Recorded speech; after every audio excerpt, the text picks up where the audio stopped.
कामयाबियाँ होंगी। ये बताइएगा, लास्ट में एक सवाल आपके सामने रखता हूँ, वो ये है कि जो लोग रियल एस्टेट में आना चाहते हैं, इसको अपनाना चाहते हैं, इस काम में आकर अपना आम आम आम अल्फाज में ये भी कहा जा सकता है पैसा भी कमाना चाहते हैं, तो उनके लिए क्या ऐसी चीज़ें होनी चाहिए, क्या एस्पेक्ट्स हैं, क्या रूल्स होने चाहिए जिस पर काम करें तो एक अच्छा, अच्छी। मैं ना आपको एक चीज़, थोड़ी-सी कड़वी बात है। मैं ये स्पेशली जो हमारा ये इलेक्शंस का एक माहौल बना है ना, पहले क्योंकि मैंने आपको बताया कि हमारी जो कंपनी थी ना, हुँ, हम तो सोशल मीडिया से अपना क्लाइंट उठाते हैं ठीक है। और फिर उसको क्लोज़ करते हैं। ठीक। ना हमारा इन्वेस्टर से इतना इंटरेक्शन है ओह! और ना ही डीलर्स के साथ इतना ज़्यादा था। लेकिन इस प्रोसेस के अंदर मुझे डीलर से मिलने का बड़ा मौका मिला है। अच्छा, मुझे एक लंबी-चौड़ी स्लॉट है। मुझे 500-600 समझ लें कि सरगोदा के अंदर ऐसे लोग हैं, जो ये क्लेम करते हैं कि कोई कहता है मैंने 25 साल रियल एस्टेट में काम किया है, कोई कहता है 20 साल काम किया है, कोई कहता है मैंने 15 साल काम किया है।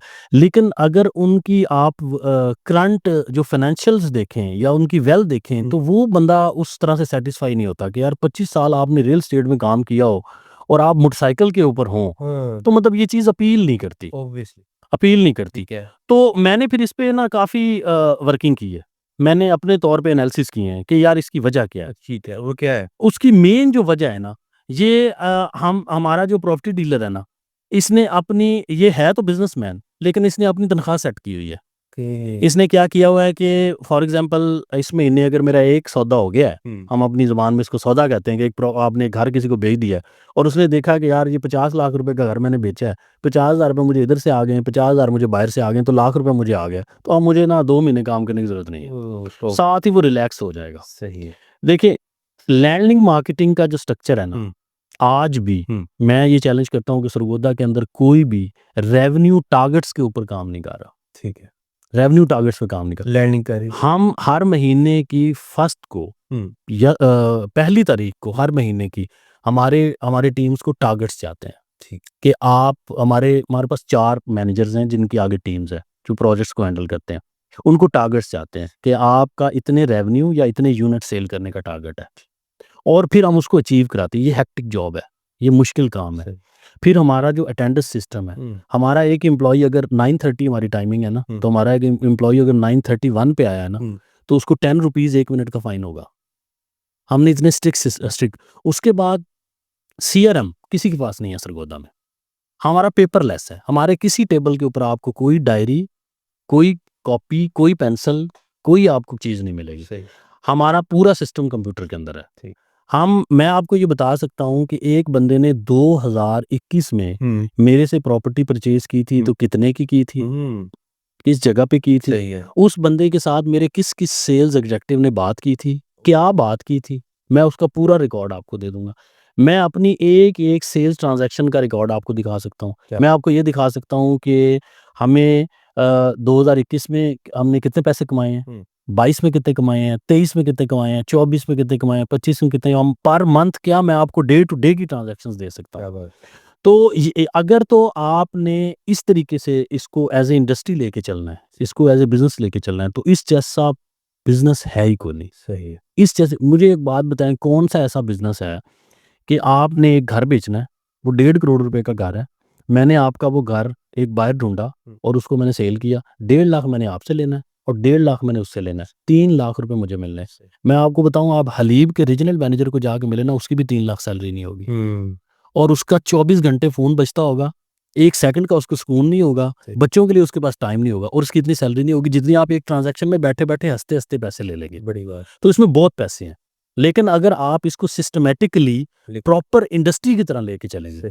तो नए लोगों को आना चाहिए, लेकिन पढ़े-लिखे लोगों को आना चाहिए। जी, हमारे पास तो बहुत सारे आज भी बटन, हमारे प्रॉपर्टी डीलर तो बटनों वाला फ़ोन इस्तेमाल करते हैं।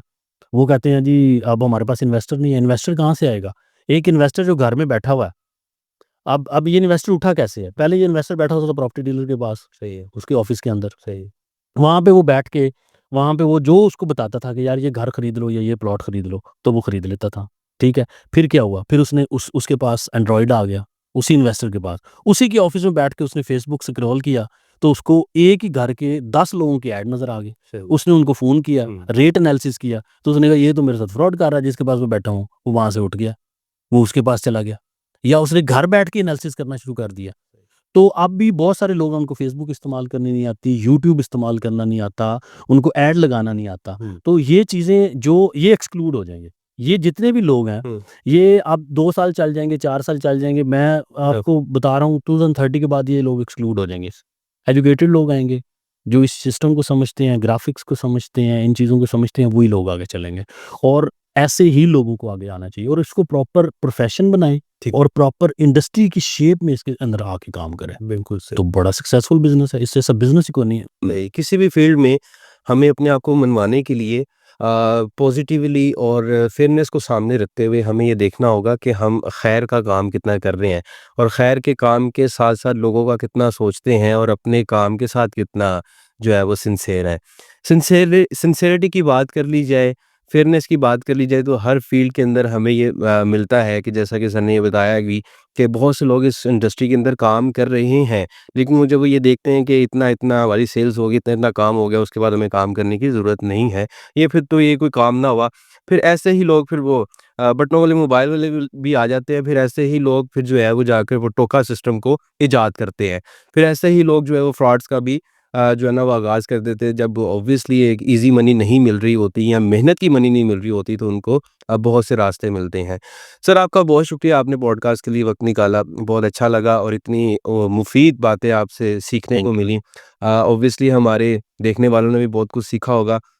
हमें उन स्टोरीज़ को देखना चाहिए जिन्होंने एक दिन और रात करके दिन दुगनी रात चौगुनी मेहनत की और उसके बाद जाकर फल मिलता है और फिर मज़ा भी आता है। ऑब्वियसली हम जब पीछे उसको उस पर नज़र डालते हैं, देखते हैं कि हमने कहाँ-कहाँ मेहनत की और वो आपको आगे बढ़ने के लिए जो है वो फ़ायदेमंद साबित होती है। तो इनकी इंडस्ट्री के अंदर, इनकी फ़ील्ड के अंदर जितने लोग भी अगर इनको देख रहे हैं, तो उनको इनकी बातों से लग जाएगा पता कि जितना कुछ कहा जाता है, वो बाअमल बासलाहियत इंसान कह रहा हो तो उसमें असर भी होता है और ये चीज़ इनकी शख्सियत में देखी गई। इंशाल्लाह आपसे अगली पॉडकास्ट में मुलाकात होगी। आपके लिए एक शेर कि वो कहते हैं ना कि जहाँ पर भी मोटिवेशन की जाती है, जहाँ पर भी चिराग जलाए जाते हैं, और जहाँ पर भी हमें आगे बढ़ने की तलकीन की जाती है, वहाँ पर ये कहा जाता है कि वहीं से देख लेना उभरेंगे आफ़ताब-ए-शो, इजाज़त हो नहीं सकती जहाँ जुगनू चमकने की। अस्सलाम वालेकुम।